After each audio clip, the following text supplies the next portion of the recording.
Jack Conklin comes back. That settles down one tackle spot. The other tackle spot, do you want holding? That would be KT Livingston. Or would you like an illegal formation? That would be Cam Robinson. Neither one. I was hoping it would be Cam Robinson, but man, you got to line up, right?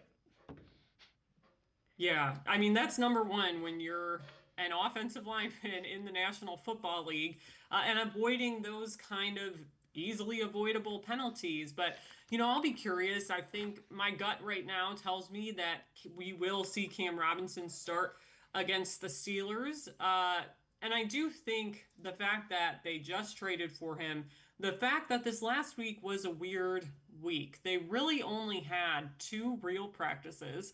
Thursday was a walkthrough when they were in London. And of those two real practices they had, one was a Friday practice, which is always shorter, it's a bit lighter.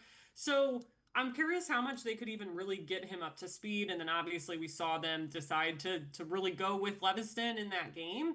But Cam Robinson just being the vet, having another week under his belt, I think you kind of have to go with him in this situation, but things right now are so dire. And obviously, before they were relying on Cornelius Lucas to play a ton of snaps to start while Jack Conklin was out. And Cornelius Lucas wasn't even active in this game against the Vikings. So that kind of just tells you where they are. That tackle spot continues to be a trouble spot for this team.